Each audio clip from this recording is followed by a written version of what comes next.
Wow. I think I saw pictures of this Really?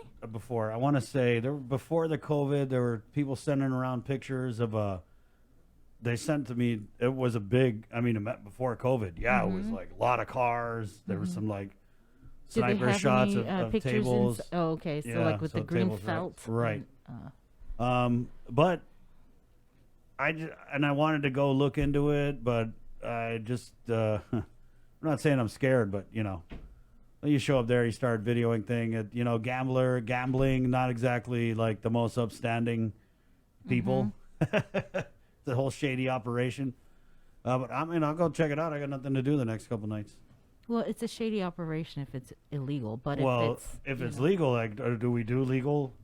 I don't know. We'll ask Sergeant. I mean, I wasn't sure if it was like you're at somebody's house and you're playing cards. Right. Okay, Yeah. But I think, that's okay, but right. not if it's a big time, right. 15, 20 tables. That's just not right. Well, let's just ask Sergeant Tapao. Sergeant Tapao, good morning. Howdy, good morning. If we could just ask you about this, we just got a tip about a gambling operation, but what is okay and when do you cross the line from having a friendly game of Hold'em at the house with family to maybe like a larger operation, multiple tables? Can you maybe give us any info on what's legal, what's not in terms of operating a gambling at your house? Is this related to the last year's Liberation Day? I'm sorry, I just... No, we got a tip of this guy called in and said around the Revival Church, there's some type of like gambling operation that goes down every day, and he's saying a lot of cars, 40, 50 people or whatever. And it's been going on for years. Right, yeah. Okay, so this is new from our end. So pretty much it's regulated, of course. People needed to be taxed, the businesses needed to be taxed. If we follow the structure in which the Liberation Day festivities had the casinos and the gambling, the card tables, and the game of chance and everything, taxes had to be paid. So it's technically illegal if the house is profiting and, what they call in layman's term dragging.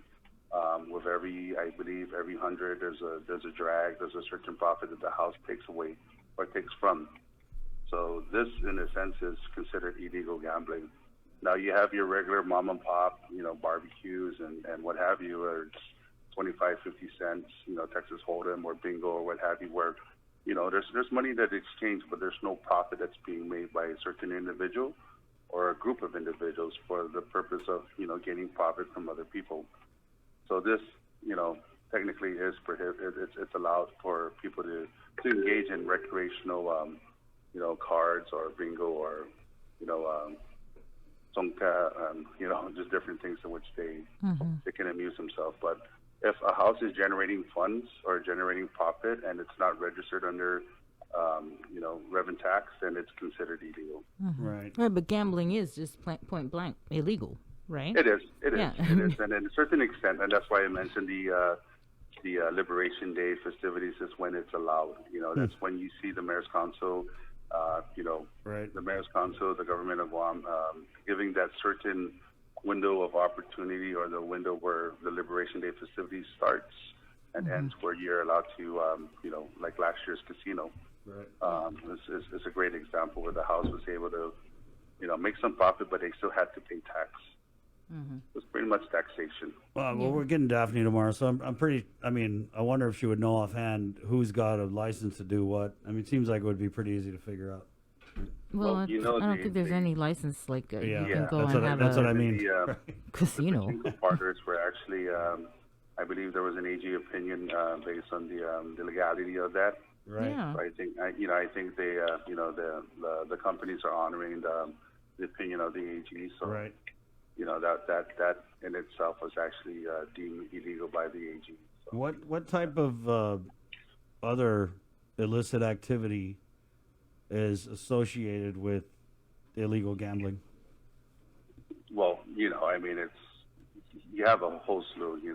That was pretty much notorious for armed robberies and of course the illegal sales of illicit drugs in the establishments, especially the 12 24-hour operation. It's a no-brainer.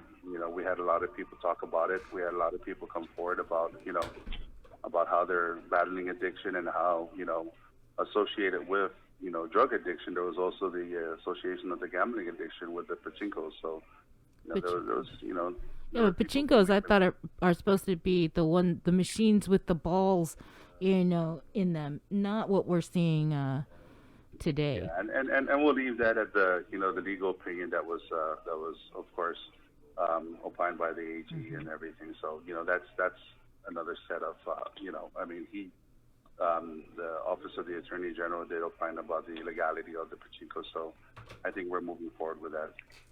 Yeah, it just seems like we all know what's going on. We just kind of just drive on by. It's like, oh, right. Don't look. Yeah, we did. When we did the crime time, we interviewed a lot. We did some shows where Jess Mendiola was an advocate in closing down the pachinko parlors because he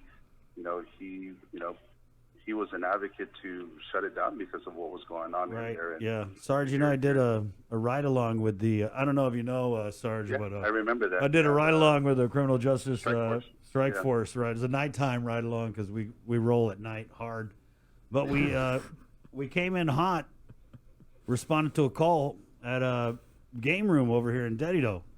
And I remember on the way there, the officers that I was on the ride along with, they were telling me like, "Oh man, they're just like slanging ice out of these game rooms.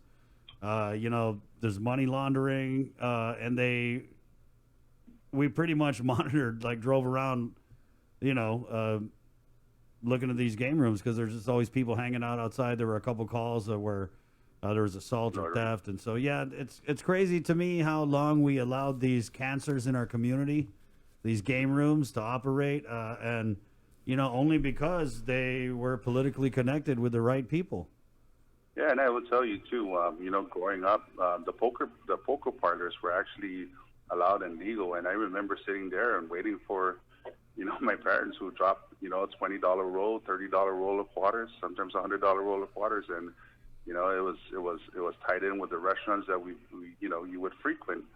And it was pretty much a custom in which growing up, you had a game room, you had a poker parlor that was, the poker machines, and it was the move of the church to actually, right out made it illegal, and you had our Guamanians who would fly over to Saipan because it was still legal there, but that was part of the culture growing up, and graduating from there into being my own person, seeing it firsthand as a law enforcement officer, that was always, there was always some sketchy things that were happening there. And then, you would always associate the illicit activities that were associated with the 24-hour game rooms. Right.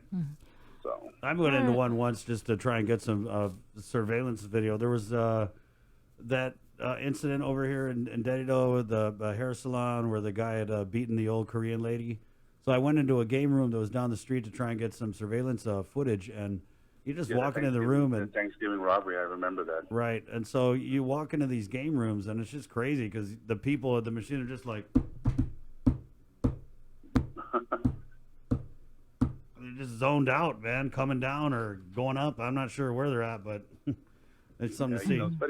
Studies have shown that it's even Vegas, when you watch these documentary about Vegas, the lights, the sound, the rolling, and the different things that just entices the mind and the eyes. The eyes, the mind, and of course the whole receptory system of the brain. It's like that's an addiction in its own. Sarge, it's a science. Like I've read about casinos, and they're scientifically pumping like more oxygen in there, so you feel more awake.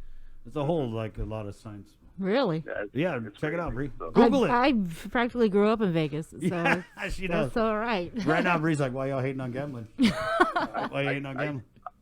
I'll be true. I grew up loving Batu and marbles and stuff, and the sound of the clinging of the quarters going in the hole. It's like, oh. Is that your trigger, Sarge? That puts me in a in a euphoric state. So when you're holding $5 rolls of quarter and it slides in, and you hear that, we used to call that klebla, where everything just follows everything in, and Yeah, we bet on the touch, and that's growing up. That was then, not now, right? Okay. Yeah, closest to the wall. All right. So, Sarge, I guess we'll switch gears now. We understand that some officers. Right. Let's just get an update, right, on what's happening at the Dededo Precinct, because you guys are, moving people around. Some officers are in quarantine. Tests were conducted, at least from when we spoke yesterday. Do you have any results at all, or can you give us an idea of how many officers are in quarantine, or how many have actually been tested? Yes. So, again, what we reported, of course, was with the discovery, and of course, being made aware of an officer who tested positive. Again, working closely with the Department of Public Health and Social Service, we work closely with them with the contact tracing. Some officers were identified to be close contact, and moving forward with the testing and quarantine of these officers, we've actually were able to adjust personnel where we are able to still provide the coverage to the precinct. And of course, more tests will be available for the officers as the contact tracing still continues at the Dededo Precinct. Now, we're working closely with them so that we can fulfill our operational side. And at the same token, also working with the personnel, the officers in itself, because this is a trying time. When anybody that has to go into quarantine, when you get the call from the Department of Public Health and Social Service that you're a part of a contact tracing, it really, the emotions run wild. And, I for one can speak on that because, onset of COVID, we were actually, my family, a close family, it does a lot. It does a lot. So, we're affording the opportunity to command, the immediate command, the Dededo Precinct Command, and of course the acting police commander and Chief Steven Ignacio is assuring that we are taking care of the personnel that's being affected with the contact tracing, and of course, providing the services in which we can to, render aid and any assistance to help these officers out. But nonetheless, we still continue to work closely with them, assuring the coverage, assuring the services to the community, and of course, providing the safety, the safety and concerns of the community about the officers who may have come in close contact. We're working closely with DPA tests in doing the contact tracing, of course, quarantining our officers and getting the officers tested. So as for the results, we haven't had any of the results come back just yet. I believe it's 24 to 48 hours for the results to come back. So we did test. We've been testing officers. Some officers also got tested yesterday. They were afforded the opportunity to be tested at the Minilo site, and we were able to test officers when we discovered the officer that was actually infected by the COVID-19. The officers that were tested, are they all from the Dededo Precinct, or are they from other precincts? The immediate officers for the contact tracing is pretty much just from the Dededo Precinct in itself. So,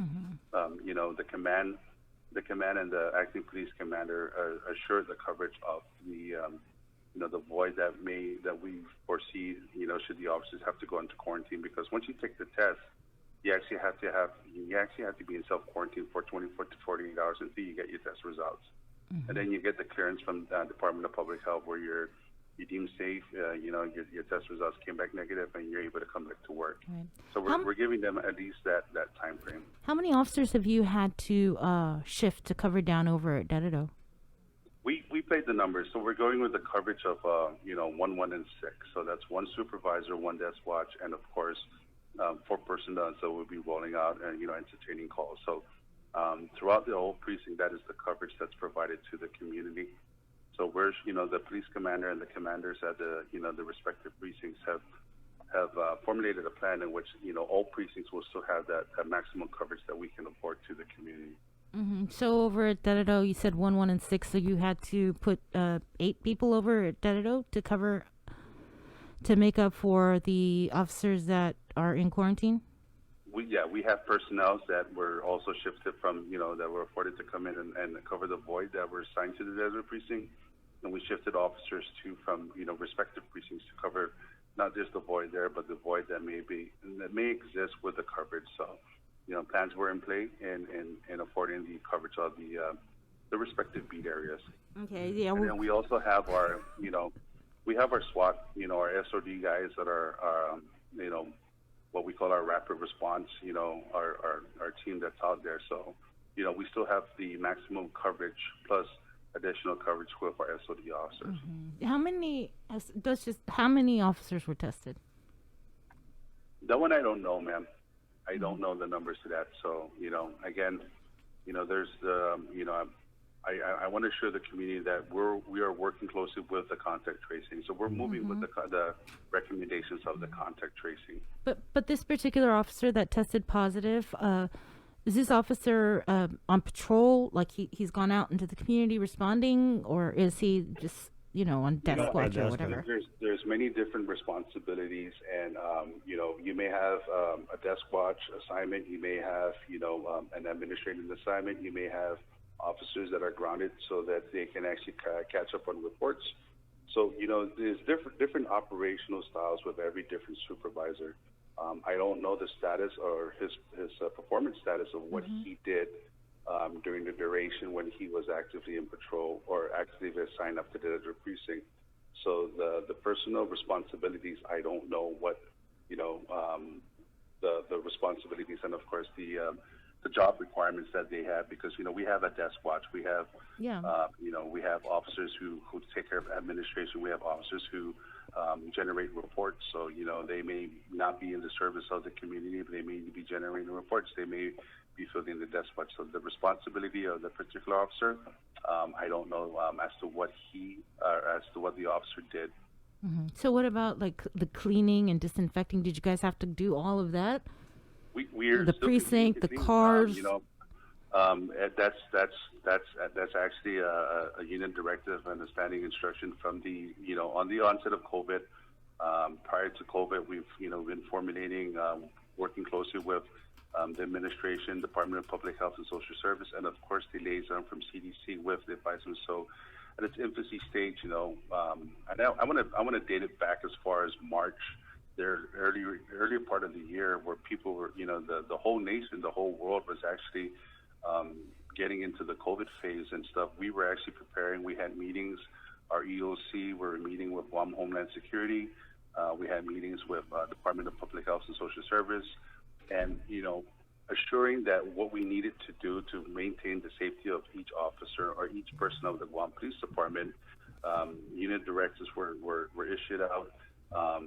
Instructions and of course direct orders were given so that the cleanliness, the hygiene, and adhering to the recommendation from Department of Public Health with the mask, social distancing, and of course the PPEs and how we respond to calls. So it's very unique. We have PPEs that are available to the officers. It's a controlled item. Should a situation require the usage of PPEs, the full donning, the face shields, the mask, the gloves, the respective gloves, and the booties. There is an operation play for that, but the basic, the precincts had to adjust to, and pretty much the whole Guam Police Department made adjustments where we actually didn't necessarily close the precinct or shut the precinct down, but we closed it to the community, where you had to call, wait outside, and we would entertain the complainant outside. Or we would make arrangements where we permit certain amount of individuals within the precinct. So we had a control platform set in play when we did that. And of course, the cleanliness, since COVID started, we mandatory clean your cars, your respective equipment, the precincts, was pretty much done by the personnel. And we're still conducting a deep cleansing. The Guam National Guard was actually here at the Central Precinct, and they're still here. They're doing a deep, thorough cleaning of the respective areas, the common areas, the high traffic areas, so to say, and providing the deep cleansing service that they're doing. They're what we call deconning the areas that may see high traffic. Mm-hmm. We talked with Dr. About the study that they're doing, or the study that they just completed with the Japanese School of Guam, and one of the things they saw was that these kids, they are experiencing this elevated level of anxiety. Mm-hmm. But just hearing that and just thinking about what frontliners do, what GPD does on a day in and day out, 24/7, same thing with GFD. what kind of services is GPD providing to officers to maintain their mental health well-being? You know, it's interesting how you're asking that. We are spinning up a committee. We've been doing this prior to COVID. It's actually in its formulating. We actually got grant funding for this. You know, it's a support mechanism within the department. I think it's first, and we're actually being recognized. And I can get you the full gamut of what this working group with the Guam Police Department, and it's really like a peer mentorship program for the for the officers. At times where we feel that the officers is not performing to the full potential, they may have issues, whether it be home, whether it be substance abuse. That may be an issue, whether it be dependency on alcohol, but just the performance rate, and of course the mental health aspect is what we're focusing on. And it's really interesting how you're asking that, because we are moving forward with training with Guam Behavior Health, Health and Services, and providing the assist training to our officers, to providing safe talk training to our officers. So in moving with where we were planning prior to COVID, we have this mechanism in place. So we have a peer mentorship that's being spun up by the Guam Police Department, or has been spun up. And, we move forward. We've actually applied for the grant. It's a nationwide, effort in what we're seeing, because prior to COVID, there was this thing called the things were happening nationwide where officers were committing suicide. So Chief Ignacio, assigned certain commanders about doing the research, and based on the research, this is something in which we wanted to provide the services to our officers, or our, not just our officers, but our employees with the Guam Police Department.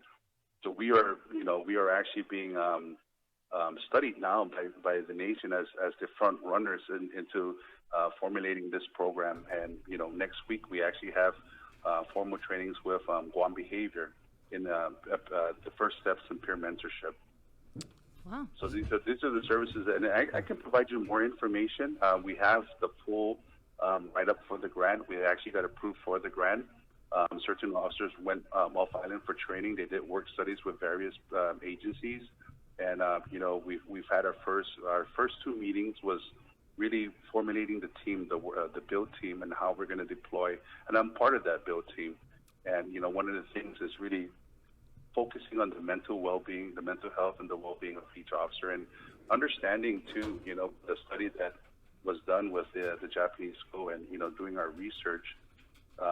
There's a certain level of anxiety, but there's also a certain level where education comes into play, and understanding what what we need, what's needed, or what needs to be done on a daily basis is pretty much like a religion in doing your part in preventing the spread of COVID. So, these are things in which we are formulating and reaching out and providing the service to the personnel with the Guam Police Department.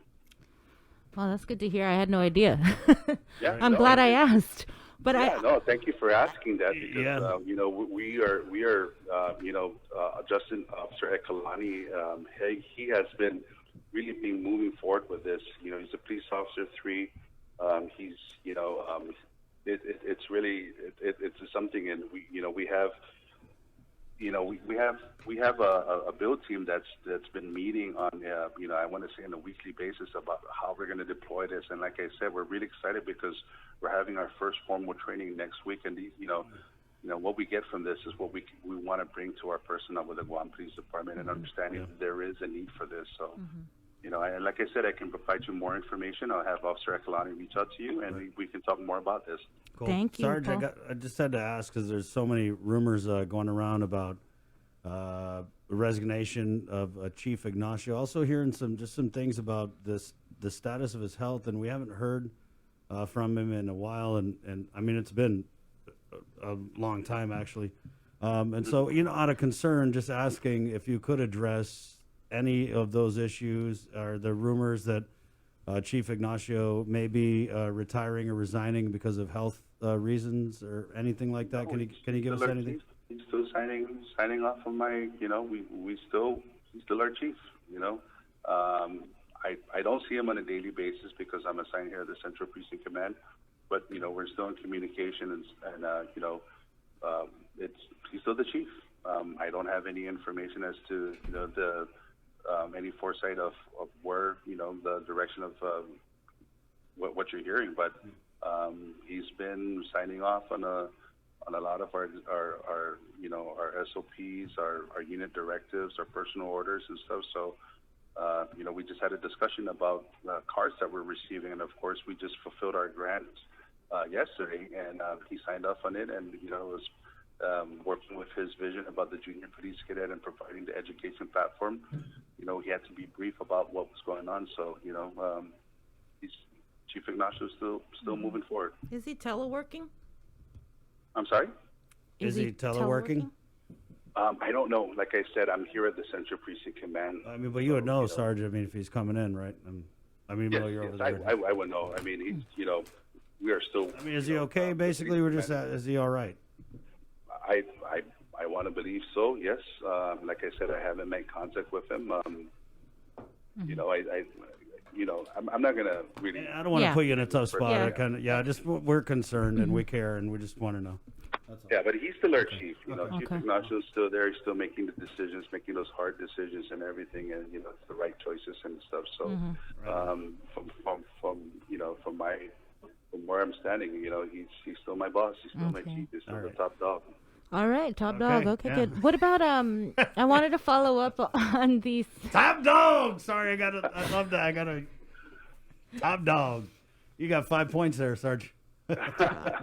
Okay, I wanted to follow up on the investigation, the aggravated assault investigation and the crash investigation from what happened in Senohonia, the Central Precinct Command hit and run. Okay, so where we are with that, it's good seeing the officers that were involved in that. They're here, they're out and about, so they're working, it's a good thing. But, we are moving heavily with the investigation.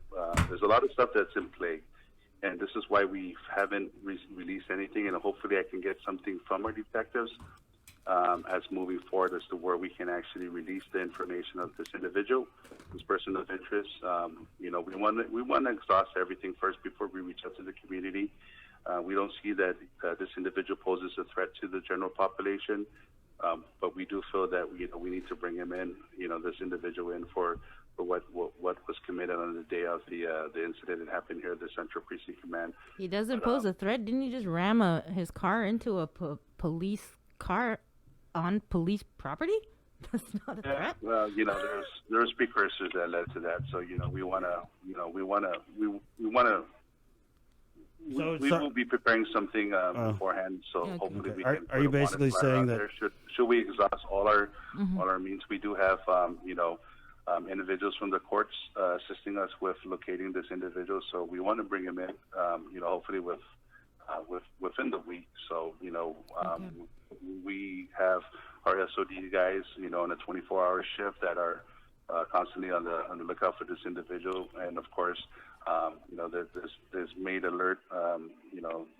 Pretty much a bolo has been issued out for this individual within the law enforcement realm. So we have, a lot of law enforcement partners have assisted the Guam Police Department in the search of this individual. So once we've exhausted all our resources, then we'll reach out to the community, the greater community, for assistance in providing any information as to whereabouts of this individual. So, we're uncovering some different things. So, this is something in which we want to keep it law enforcement sensitive, so that we can, protect the integrity of other cases that are developing from this. All right. Well, all right, thanks a lot, Paul. Yeah. I gotta cut out of the show right now, but. All right. Okay, all right. You guys take care. Stay safe. God bless. Thank you, Sarge. Right. Wash your hands, Kay. Will do, sir. Take care. Okay, see you. There you go, Sergeant Paul Tapao. Was it something I said, Bree? What do you mean? Sorry. Because you're leaving? No, I have to go to a meeting. They always leave. Hey. All right. Hey, guess what, guys? It's going to be the Chris Barnett Show for the next 30 minutes. He's loving it. No, Give him a call. I'm going to play a really long. 0094. I'm just scared. What are you scared of? Without you here to like rein me in, it's pretty dangerous. You Rein know? you in. I mean, No you know, way. to keep You me. cannot be controlled. My glasses are fogging up. Yeah, all right. Okay, so it's a 9:32 at this hour. I know the mayor's council's meeting, right? Yes, that's where I'm going. Okay. Okay, so hey, see you. Good job today. Bye. Right on. Bye. Sorry. Bye, everybody. All right, to make sure we talk about you when you go. Don't listen. Oh, darn. It's at 9:32. We'll take a short break and come back with more of the KUAM News Takeover, Guam's favorite. It is containing COVID. Good morning.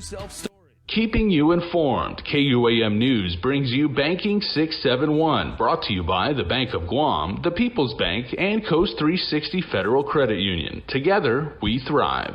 KUAM News COVID-19 Takeover on I-94 FM is presented locally by AMBROS Inc. GU Self Storage.